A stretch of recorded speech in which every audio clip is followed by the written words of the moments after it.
August 11th, 2009, Ilona Abramovich came to interview me at my home for her podcast. The following is the results of that interview. Alright, so thank you, Ronzig, for having me come to your house and for taking the time to speak with me today. Oh, this is my pleasure. Thanks. So how about we just start off with you introducing yourself and just telling us who you are. Okay.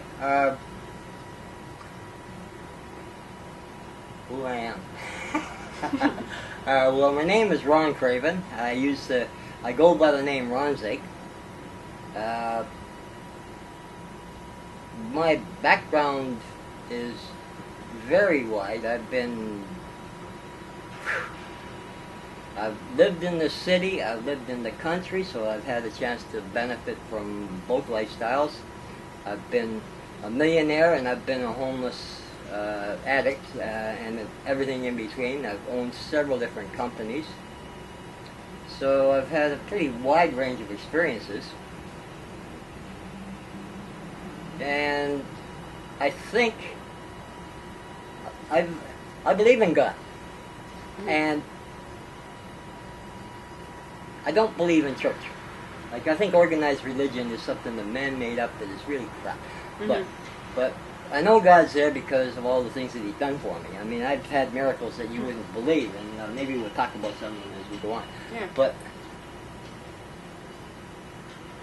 throughout my life, whenever I prayed for something, it wasn't for myself, it was for somebody else. Except for one thing. I prayed for wisdom. And I think with all the experiences that I've had in my life, I seem to have gotten a little bit of that. And I'm happy, and I'm grateful for that. Yeah, well, you have a lot of stories to tell, I'm sure. Oh, yeah. Yeah. And, don't get me going. We don't have enough film. So I just want to talk about your photography and your art a little bit. Okay.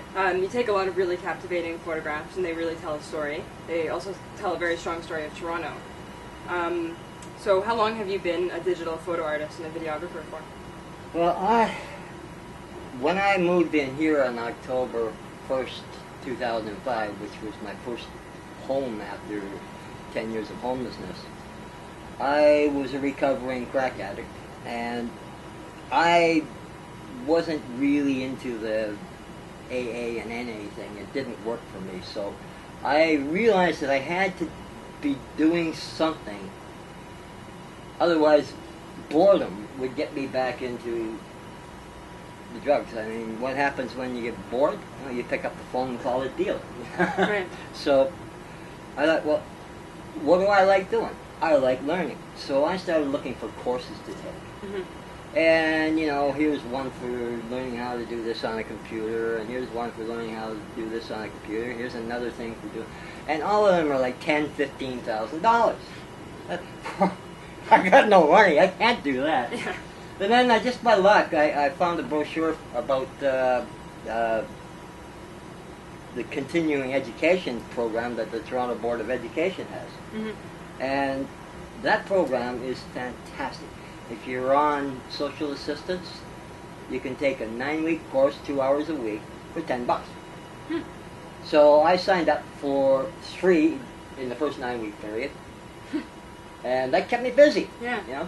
And I took a bunch of different stuff. Right. And then when that 9-week period was over, I signed up for 4, and that was too much. I was just going spinning. Yeah, so I backed off on the 3rd group and took 3. And on the 3rd group, I took Introduction to Digital Photography. And I went out and bought a camera. I think I've got it over there. I went into Henry's and I said to the sales guy, I said, look, I don't know anything about photography. I want a camera that I can turn it on, pull the trigger, and have a good picture.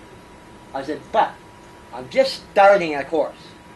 And I don't want to come back to you at the end of the course and say I need a better camera. So he sold me a Canon PowerShot 4.1, and it's been a fabulous camera. I finally wore it. I was taking over 20,000 pictures, so it's earned its retirement. Wow. It still works, but it doesn't work consistently. Right. And every now and then I get a call to do a professional photo shoot. I can't rely on it. So I had to buy a new camera. so I bought a G10. Nice. And the G10 is not, it's got a bunch of things I don't like. Mm-hmm. But the nice thing I do like is it's small enough that I can keep it on my belt. Right. Because the one thing about the other one is I'm getting a little older. I hate to admit it, but but I wear out. Right. So I got to keep my weight down on what I carry.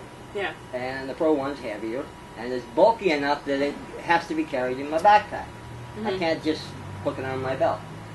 And because of that, I wind up passing up shots because I just don't want to be bothered taking out the backpack and then taking out the camera case, and, the whole nine yards. The reason I buy a camera that's point and shoot rather than multi-changing lenses is because my photography I call guerrilla photography. Mm-hmm. I go out not with the purpose of taking a specific shot, but I take my camera with me, and when I see a shot that looks interesting, I take it. And if I have to piss around with getting the camera going, the shot's usually gone before I'm ready to shoot it. For sure, yeah. Like, I know photographers that spend 2 days sitting on a location waiting for the right time to take a particular shot that they're planning. Yeah. That ain't me. No. Anyhow, I don't consider myself really a photographer. I consider myself someone that can take a pretty interesting picture and play with it on the computer and turn it into some pretty cool looking photo art. And that's really I call myself a digital photo artist. Mm-hmm. Yeah. And is there anyone in particular that you try to focus on or target with your art? Yeah. Because I have had a chance to really understand from a first-hand basis the problems our society has with poverty and homelessness, I tend to weight a lot of my shooting in that direction. But I shoot anything that looks like it'll be fun to shoot. Mm-hmm. Like, I shoot flowers, for God's sake. Mm-hmm. Now, I don't shoot flowers because I like to shoot a flower. I shoot flowers because I love what I can do with them, playing with them on the computer. Yeah. Like, I don't very often just print a picture of a flower. Mm-hmm. I print a picture of a flower after Right. I'm done with it. Yeah. But yeah, I don't take pictures as an artist. I don't take pictures or create pictures for the purpose of presenting them to a market. Right. Like, it's nice when somebody buys one, and I love it, but that ain't the purpose. Mm-hmm. If it doesn't please me, I ain't doing it. Yeah, absolutely. And people have told me, why don't you do more landscapes? They're kind of boring after you've done it, like they're all pretty much the same around Toronto. Unless I get into the Rocky Mountains or up under in Alaska or something, there's really not much difference from one to another. Yeah. So after I've got a couple of dozen, that's enough. That's great. And your website. Your website is really, really informative. You talk a lot about the issues in society. You also share a lot of your art and your activism.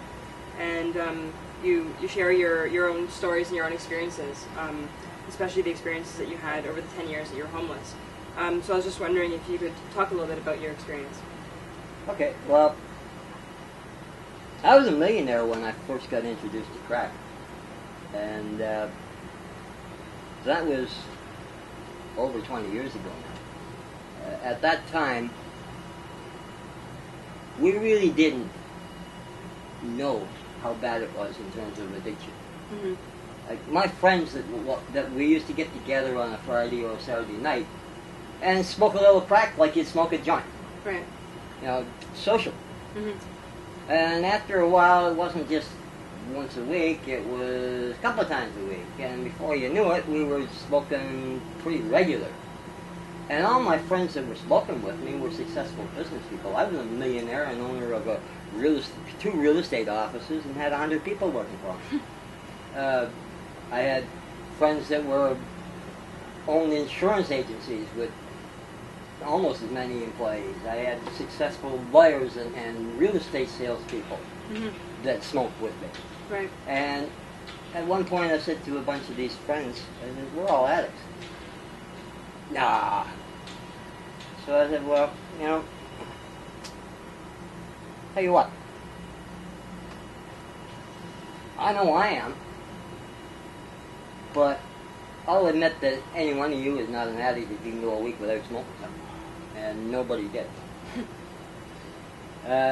So that was my first awakening. Well, within a year and a half of my first toke of crack, I went from being a millionaire and owner of a business with 100 employees to welfare.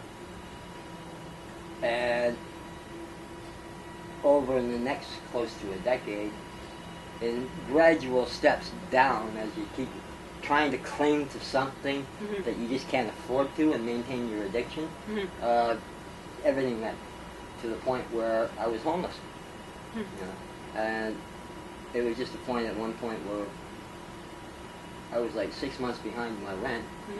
The superintendent of the building was afraid to give me an eviction notice because I had so many heavy, hardcore addicts hanging around that I just walked out one day, a couple of days before Christmas, and moved down to the street. Left my apartment with all the addicts in it. Because I would have still been there until I died. Yeah. It was just terrible. Anyhow, with that shifting in lifestyle, I not only had my own experience, but I had a good long period of time of observing other people in poverty situations, some using drugs, some not, but I saw a whole different side to society than what I was used to as a millionaire. Yeah, for sure. And I remember before I was homeless, seeing more and more people sleeping in storefronts and on the sidewalks. I thought, why is this happening? And really didn't understand why it was happening. Because, hell, I'm 63 years old. And in my life, there has never been people sleeping on the sidewalks in the middle of the winter. Up until this started happening. I think this is strictly on the head of Harris. Actually, I cannot say strictly on Harris's head. The economic factors involved, I lay on him. Because there are two causes for homelessness. One is economics. People working minimum wage, usually in part-time employment, because employers don't want to hire full-time because then they have to give benefits. And part-timers, they can pay less as a minimum wage than full-time. So you've got people working for 15 or 20 hours a week, making less than $10 an hour, trying to support their family, and they can't do it. It's not possible. Then Harris came along and he decimated the social assistance programs to the point where it's impossible in this city to pay any rent for even the worst slum dwelling with the amount allotted for in social assistance. They allow, I'm not sure the number right now. When I was homeless, they allowed $395 to pay rent, maximum, for a single person.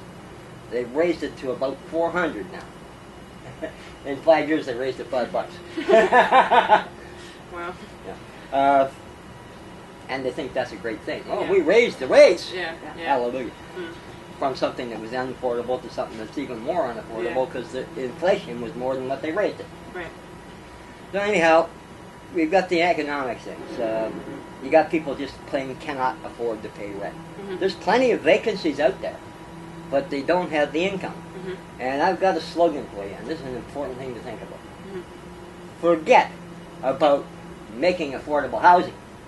The government will never build enough to fill the 10-year waiting list. It won't happen. Instead, think about making housing affordable by raising incomes to a degree where people can afford to pay rent. That is the key. Anything else is just bullshit. It doesn't mean a thing.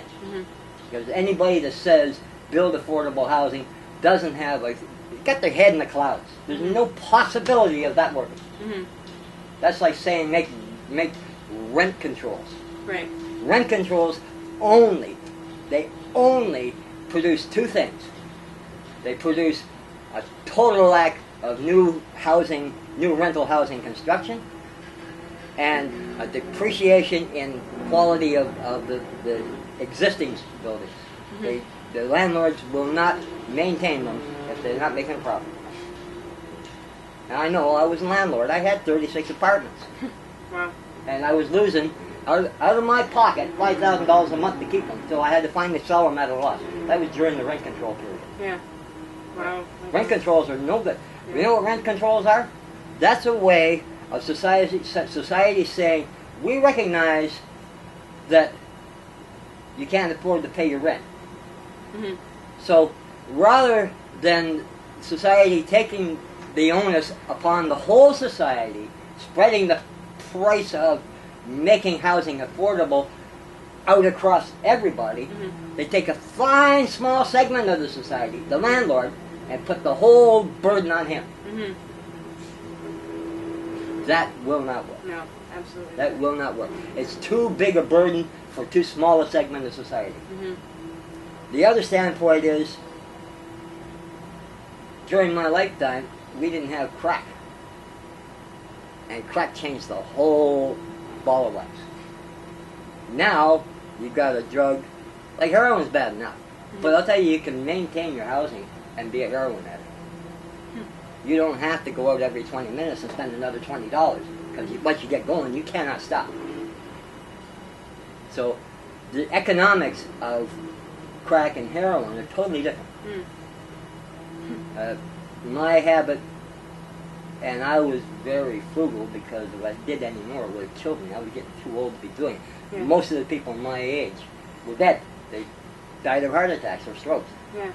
So I was very careful to be frugal in the way I used my drugs. But I still spent $200 to $300 a day on drugs. Yeah. It's a lot of money. I know a lot of people that spend a whole lot more than that. Now, where did they get it? Me, I was fortunate. I was good at panhandling. I didn't have to do anything to hurt anyone. I was able to support my habit that way. But I tell you something, and people say, oh, don't give them money because it's just going to go for drugs. Think of it as crime prevention, because I'll tell you, drugs are more important than food to an addict. And he will get it if he has to get a gun and take it from you. So, by being generous, and thank God that Toronto is a very generous city in that respect. By that generosity, we've prevented ourselves from becoming another murder center like Detroit. Because that's what we face with crack addiction that they do nothing to try and solve. Until crack addiction is addressed on a realistic manner, if it wasn't for the generosity of the people of this city, we'd have a lot more murder than we do. We'd have people getting killed for $10 all the time, like they do in the States. And what about in terms of like support services and the shelter system? What has been your experience of that? Wow.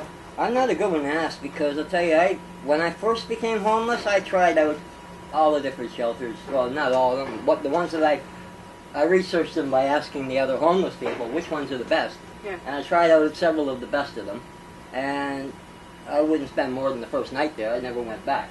Look at it this way. You're better off in jail. In jail, you've got a cell with a bunk bed. You're in one bunk and somebody else is in another bunk. And then there's another cell with another bunk bed. Basically, they're private rooms. In a shelter, you got a dorm with 50 beds this far apart, with 50 other people snoring, farting, passing on their diseases and their bugs. That's a joke. I mean, And they say people are homeless by choice when the only choice they give them is to live in that. Yeah. That is no choice. No. I mean, don't misunderstand me. I loved being homeless. Mm-hmm. If I was still healthy enough, I would never have come here. Mm-hmm. I've turned down many times housing workers saying, I can get you a place. I don't want a place. Mm-hmm. Until I got to the point where I had to move in or die. Right. But I was part of the maybe 1% of the homeless people. The 1% that liked it out there. Mm-hmm. The rest of them, if they had a choice, a viable choice, Yeah. would not be homeless. Mm-hmm. Yeah, there's this whole notion of like people that work in the support services. There's this whole notion of like, let's end homelessness. So I wanted to ask You'll you, never end homelessness. Yeah. How do you because there are people like me Yeah. who would prefer to be homeless. Right. I mean, Exactly. it's great freedom. Yeah. There's nothing. As soon as you put a roof over your head, you give up a piece of your freedom. Mm-hmm. And as soon as you've got a roof over your head, you start filling it with things.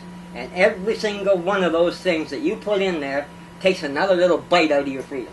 Mm-hmm. And before you know it, you're in jail. Mm-hmm. You're locked in. I mean, I can't do anything. Mm-hmm. Look I got all this shit, but what to do? It holds me here. Yeah. I can't just get up and leave. Right. What am I going to do with all this stuff? Yeah. Okay, there it is, right there. So for me, freedom was the more valuable of the things. Things don't mean that much to me. Mm-hmm. Hell, I was a millionaire and I was not a happy man. Mm-hmm. I was a homeless person and I was a happy person. Mm-hmm. You know, things are not important. So, but things make you a prisoner. Yeah. So basically, I don't know. I forgot what the question was. I was asking you about support services, and oh, yeah. basically, I just want to know is like what sort of gaps have you noticed in the system?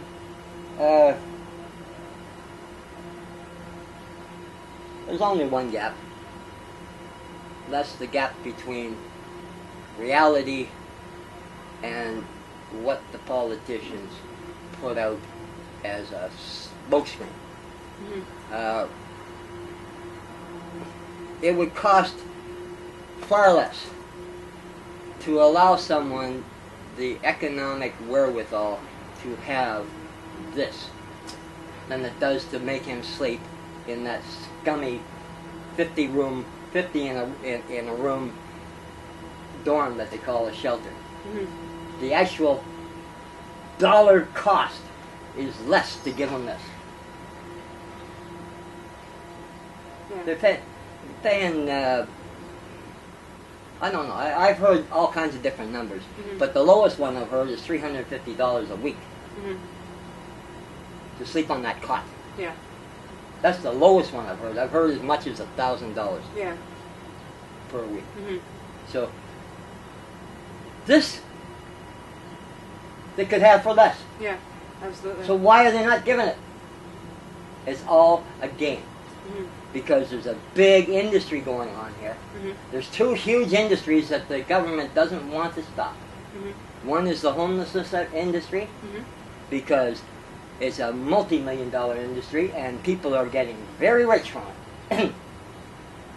You think that it actually costs $350 a week to put a cot on a floor? It's going into somebody's pocket. Yeah. It's going into a lot of very deep pockets. Yeah. And it's staying in there. Okay? And it's all done because of the way the system is working, where the politicians and the elite Mm-hmm. work together to the exclusion of the poor.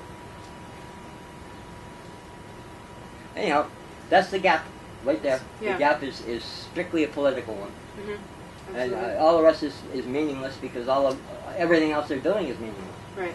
It's any thinking person, when they look at the numbers, they have to realize there is no excuse for homelessness. Mm-hmm. I've been dwelling on a problem that isn't really spoken of too much, and that is the two levels of poverty we have.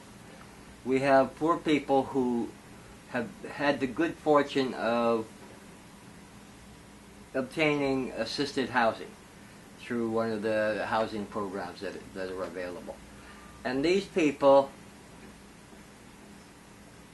live a far better level than those who do not have assisted housing. What's with the people that do not have assisted housing, it's virtually impossible for them to feed their family and pay their rent. So they have to either lose their housing or seek other means of feeding their family, relying on the inadequate provisions of food banks, as an example. I've been fortunate in moving into this place because it's given me the opportunity to live in comfort and security. But if I hadn't been able to get this assisted housing, I'd still be out there on the street living homeless. And in the 10 years that you were homeless, what did you see? Like, what kind of changes did you see happen in the city in terms of like anything new being implemented, or were things getting worse? There have been improvements, but they're all band-aids. Yeah. So I don't really like to talk about them because they're not improvements. They're only the way the politicians use to say, look, see, we did something. Yeah. They did nothing. Mm-hmm. Like the little things they're doing. Anyone that's intelligent enough to become an elected politician is intelligent enough to realize that all they have to do is make the income suit the need. Mm-hmm. All the rest falls into place without all this superstructure or infrastructure. Right. You don't need it. Yeah. But then again, they'd have to put a whole lot of people, thousands and thousands of people, to work doing something positive instead of keeping the thumb in the dike of homelessness. Mm-hmm. Because every worker would be out of a job if they just gave people enough money to pay rent. Right. Yeah, exactly. Yeah. Huh. And just shifting a little bit here, but so people in society don't really have a very strong awareness or understanding of hidden homelessness. So, in your opinion, do you think that we need to raise more awareness and education around hidden homelessness? I think it's important, but I'm not really not sure to what degree. Mm-hmm. I mean, I've been hidden homeless many, many times in my life, mm-hmm. From teen years on out. Right. I've always been fortunate enough to either have a car I could sleep in or a friend that I can crash on their couch or something until I got my feet on the ground. The difference nowadays is hidden homelessness is more permanent. Mm-hmm. Once you become hidden homeless now, it's very difficult, almost impossible, to get back into your own. Back in the early days when I was a young guy, mm-hmm. hidden homelessness was a matter of spending a few weeks at a friend's place until you found a job. But there ain't no jobs now because we exported them all. Yeah. Now, the best you can hope for is to get a job working at McDonald's, part-time. Because they won't hire, I don't know about McDonald's. I mean, they're probably one of the better places. I shouldn't be using them as the worst. Yeah. Yeah, they got lousy food, but they're good on their employees compared to some of these places. Yeah. Yeah, there's something for you. The unions are forcing their membership to take pay cuts. They're forcing their membership to take benefit cuts, blaming it on the recession. Mm-hmm. The recession was not the cause of all this. The unions have become just another bureaucracy. Right now, they've outlasted any possible use they have in the sector that they're working in. Where they're needed, they're ignoring it altogether. They should be organizing the retail industries. They should be organizing the food services industries. They should be doing all of this instead of pissing around trying to make car plants where keep people employed when the plant should be bankrupt anyhow because they took all the money out of the top of it. Mm-hmm. You know, the CEO's got all the money. There's nothing left. Yeah. Right. Yeah. So basically, You know, unions, there's a need for them now more than ever. Mm-hmm. Almost as much as back here during the Depression. But they're ignoring it. Mm-hmm. Right now they should be out there hard at work, taking care of getting new sectors, Mm-hmm. the sectors that are needing it, involved. Okay, so Ron, what would you say is the hardest thing to deal with on the streets?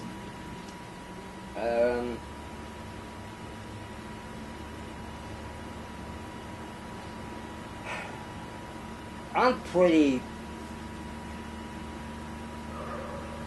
self-assured, and I can be damn aggressive when need be. Mm-hmm. But the threat of physical violence is ubiquitous. I've had cops threaten to murder me. Mm-hmm. I've had regular everyday citizens threaten to murder me. I've been assaulted. I've had drug dealers threaten to murder me. And I've had fellow homeless people threaten me. The threat is from all directions. Mm-hmm. And if you're a person who backs down, you're nothing but a punching bag. Mm-hmm. Me, I never back down. I don't care. As far as I'm concerned, what's the worst they're going to do? The worst they can do is kill me. Put me out of my misery. Mm-hmm. Second best, second worst, well, it might break a few bones and mess me up a bit, but I'll heal. Mm-hmm. Worst is if I back down, they're going to beat me anyhow, even if I back down. Right. But they're going to keep on beating me every time they see me if I don't fight back. So I always fight back. Yeah. You know, I didn't always. I very seldom won. I'm not a good fighter, but they knew they were going to take a lick because my philosophy was, before you get me down, I'm going to get one in that you're going to remember. Mm-hmm. And I always thought that way. So did you have to deal with a lot of violence? Because of that attitude, Yeah. no. Because of that attitude, I've had cops that threaten to kill me Mm-hmm. wind up shaking my hand. Wow. I've had drug dealers that had a knife to another guy's neck right beside me, and I know if he kills him, he got to kill me. He ain't going to be a witness. Yeah. But while he's got the knife to that guy's neck, I got mine to his kidney, and he don't even know I got a knife. Wow. Okay. Yeah. So the next day when I'm picking up from the same dealer, I tell him about it. He says, you don't even have a knife. And I just whip my knife out, flip it like that, stick him in the tree right beside his head. And you still don't think I got a knife? Okay. I had respect from that man from that day on. And that's the whole thing I get. Respect is so important. Yeah. Right? Because if you got no self-respect, Mm-hmm. there ain't nobody out there going to respect you. Mm-hmm. Absolutely. Yeah. I don't know where we went. Yeah. I forget where because I just ramble. Right. But I like talking. Yeah, that's good. You tell good stories. So as you know, that my work mainly focuses on like the issues that youth who are homeless, the issues that they face in Toronto. So I just wanted to talk a little bit about that with you. So Yeah. yeah. So what do you think would be the top 3 reasons that youth become homeless? Before I do that, Yeah. I want to explain something. Yes. When I was homeless, all my years out there, I was known as Pops. Okay. And the reason I was known as Pops is because I took care of the kids out there and taught them how to survive. Okay. When they needed something, they came to me. Yeah. I mean, I had everything. I had shoes. What's that? Oh, they need some shoes. What size do you need? Mm-hmm. I had it all. Did you? Oh, geez, I need tampons. Okay, they're right over there in the corner. Right. Whatever. I always made sure I could find. I always found ways to make sure that I could not only keep myself going, but I could help the others. Mm-hmm. Now, why do kids become homeless? There are a whole lot of reasons, and some of them are just plain being kids and wanting an adventure. Mm-hmm. I mean, hey, I had. My God, I forgot your name. The head of the city of Toronto's department that was responsible for tearing down the shacks. The woman that did that. She found my shack and she used to drop by and give me $10 every now and then. Mm-hmm. She didn't tear me down for 2 years until the boss made her. But oh my head. Bring me back on track. I forgot what I was talking about. I was asking you the top reasons that you think that youth might become homeless. Yeah.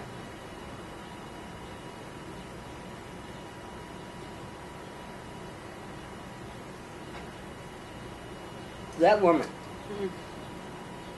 one time asked me if a kid came to me that was going to become homeless, what would I tell him? And I said to her, right to her eye, I said, go for it. It's the best thing you can do. But stay away from the drugs because they'll kill you. Oh, okay. Because I'll tell you something. There's nothing that will make you learn about yourself and gain a little respect for yourself like surviving out there.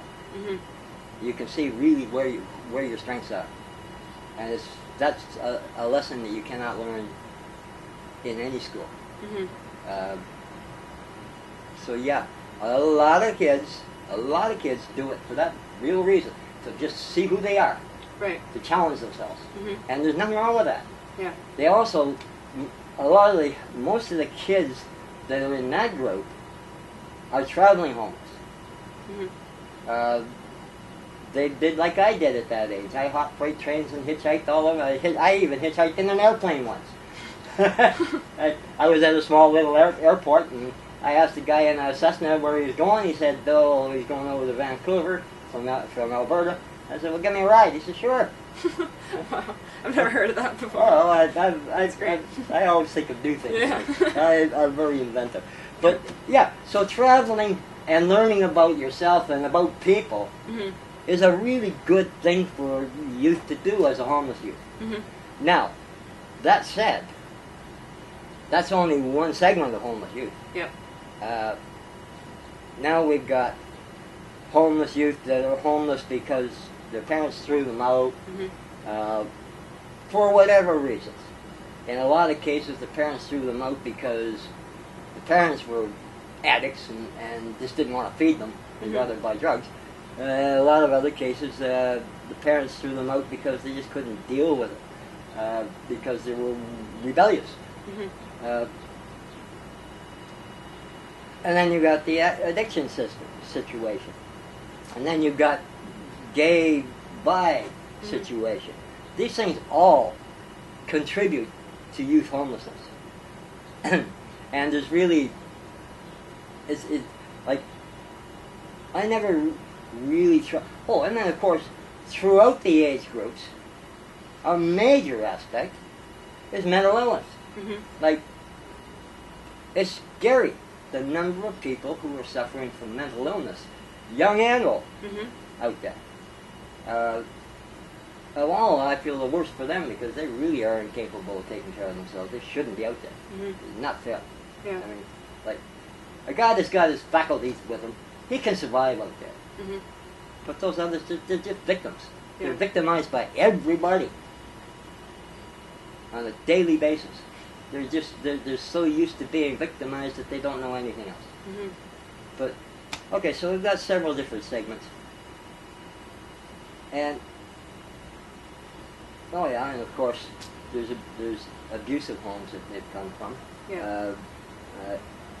I've seen so many of my street daughters, and a lot of the young guys too, left home because of sexual abuse within the family.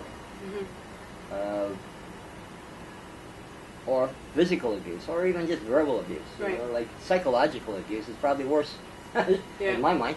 Yeah. You know, so there's so many causes that it's. But the bottom line is, what it comes down to is we've had a sharp swing in our social systems to a very, very radical right. That is a very unfeeling type of system. It has no concern for the suffering of others. Its main and only real concern is personal financial profit. And we've allowed an elite system to fool us and brainwash us into thinking that that's the way it should be. But I tell you, you cannot go to church and call yourself a Christian and support this system. Mm-hmm. They are just incompatible. Yeah. We built a system of social safety net that was adequate at one point. Mm-hmm. It was adequate. It wasn't good, but people didn't have to sleep on the sidewalk. Right. Now, that's been ripped out from under us. Yeah. I mean, even the unemployment insurance system, well, EI they call it. Now, what a joke. Yeah. Yeah. Unemployment insurance. You can't even qualify for it anymore. Mm-hmm. I mean, first of all, you can't get a full-time job anymore because they exported all of them, and the employers, in order to get around giving benefits, will only hire part-time. Mm-hmm. So you cannot get the number of work days in required to qualify within the time frame required. It's not possible. Right. So they're stuck. They pay into it, but they can't get it back. Yeah, exactly. You know, where's the justice in that? Yeah, exactly. Come on, Harper. And what about the reasons that the adults might become homeless? Like, do you think that it differs? Like, do the reasons differ between youth and adults? Slightly. Yeah. Slightly. They don't have the running away from home aspect. Right. For whatever reasons, and we mentioned several of them. Yeah. Well, at least not all of them do. Mm-hmm. But you know, there are guys out there that are running away from home because they couldn't stand their wife anymore. You know, I'm sure the other side of it is true too. In fact, there is the women who have been abused, who have left and become virtually homeless. Mm-hmm. They get treated a little better with society than men do out there, mm-hmm. but still they're homeless. Yeah. You know, they're living in shelters rather than having their own place. Mm-hmm. The shelters are better, but not that much. Right. Yeah. Also, the older people get, and the more they realize the hopelessness of the social structure, mm-hmm. the more temptation there is to do things illegal. Yeah. And sooner or later you do things illegal, you're going to get wanted by the law, and a lot of homeless people are wanted by the law. Mm-hmm. That's why I tell you, do not, if you value yourself and your camera, do not take a picture of a homeless person without his permission. Yeah, absolutely. I see tourists doing that all the Yeah. time, and it's stupid. Yeah. You get a guy out there that's wanted for murder, and you're going to take his picture? Yeah. Come on. Mm-hmm. Yeah. I know people like that, so yeah. they're friends of mine. Yeah. And do you think that... But I don't know their name. Exactly. Do you think that the shelter system and support services, are they designed any easier for youth to get support than versus for adults? Yeah, I think they are. Yeah? Yeah, and I'll tell you the reason for that is what we went back to is that the first reason that I mentioned about youth going homeless. Mm-hmm. That's been an accepted part of growing up, is to get away and do your traveling and get to know yourself. And it's been structured to give them support since I was a kid. Mm-hmm. And probably before that, but I can't tell from my own experience. But from as long as I can remember, there has been some support structure in most towns across the country, mm-hmm. so that a kid that's out there hopping freights and hitchhiking doesn't have to risk freezing to death sleeping outside, and they can get a meal. Yeah. Yeah. So yeah, I think that possibly, I could be wrong, but I think possibly that's still the same. Okay. I think that there's still a little better structure there for them. Yeah. Okay. But for one thing, I think society is less forgiving of an adult. Mm-hmm. Yeah. Yeah. There's an. They say you've made your bed, sleep in it. Right. Yeah. Yeah. And what do you think that Toronto needs in order to become a more supportive city, a more supportive place for people who are homeless?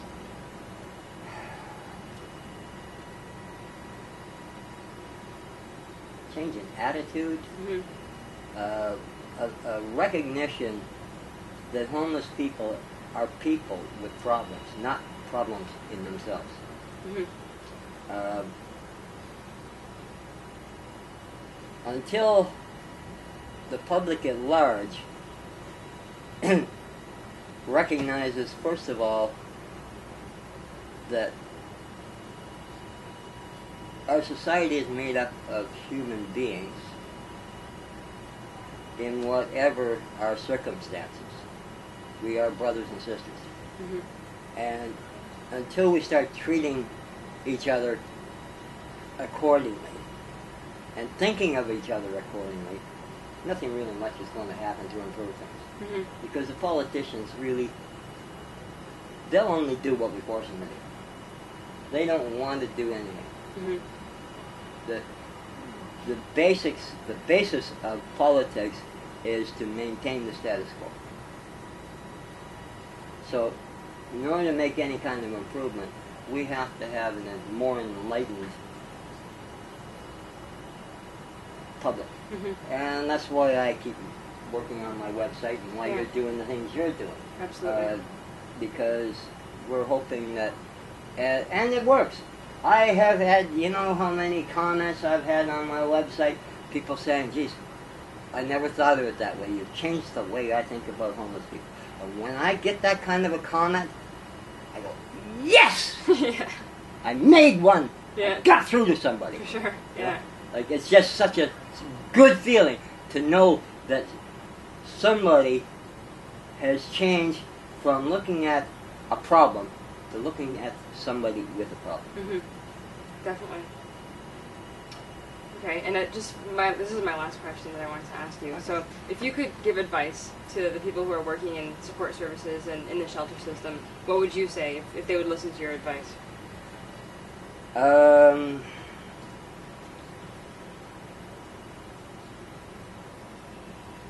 Let's go back a little before they get the job. Let's Yeah. go back to when they're in school Mm-hmm. and learning how to do the job. Because they can't learn it in school. Yeah. They'll get the basics of the structure and all that, but they won't get the feel of it.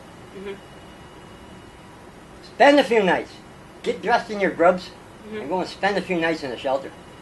As a homeless person. Yeah. Talk to the others. Get to know them on a personal, equal level. Mm-hmm. Because once you're staff, you won't have that opportunity. Yeah. Once you're staff, there's a gap that you cannot bridge. So, before you even get to working, prepare yourself properly. Mm-hmm. Get to know the experience of it. I don't say don't go out and sleep on the street because it's dangerous out there. Mm-hmm. And if you're not prepared, you won't survive. Mm-hmm. Don't even do one night. Unless there's a group of you, and then you won't do any good anyhow because you won't meet anybody. Right. So, but yeah, spend the night in a shelter. You're safe there, Yeah. relatively. I mean, there is violence there, but not nearly like out in the street. Yeah. Yeah. So yeah, but once you gotten to the point where you got a job,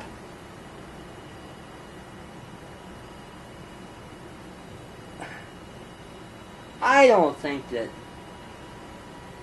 you'd have to be blind as a worker in the system not to see what the system needs. Mm-hmm. Most of the workers that I have spoken to know exactly what's wrong and what needs to be done. They just can't get it done because of the politics and the bureaucracy above them. So, like, I don't think my advice is really appropriate at that level. Mm-hmm. Like, they know. Yeah. They know what needs to be done. Mm-hmm. They know it better than me. They know the system inside and out. I've avoided the system like the plague. Yeah. You know, Right. I didn't go to shelters. I didn't go to food banks. I went to food banks, but I didn't go to soup kitchens Mm-hmm. because I always took care of myself. I went to a food bank, got some food, and cooked it on my camp stove. Mm-hmm. But most of the guys out there don't have that option because they can't get themselves organized enough to have a camp stove. Yeah. So they have to go to those places. So, like for me, I don't have the experience to be able to speak to that. Okay. Yeah. Yeah, but you've given some really good advice though. And so if people want to see your photographs and if people want to read a little bit more about you and about your story, I guess they can check out your website. I have two websites, and Okay. one of them is for my art and photography, and the other is for my activism. And I call my art and my photography my joy, and my activism, which is mainly about homelessness and poverty and addiction, is my mission that God gave me. And the art is HTTP, your little strokes and whatever, Ronzig's portfolio, RONZIGS PORTFOLIO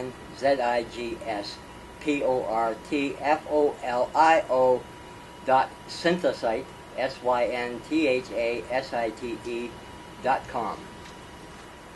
And the other one is Down But Not Out. It's the HTTP thing, Down But Not Out .synthasite.com. Great. And that's the one that is my big one. Mm-hmm. That's where I put most of my effort. Yeah, there's a lot up there. Sure. And I put up stuff at least once a week. There's something new goes up. Yeah. So it's worth checking out on a regular basis. Great. And I have people going to that site from all over the world. Do you?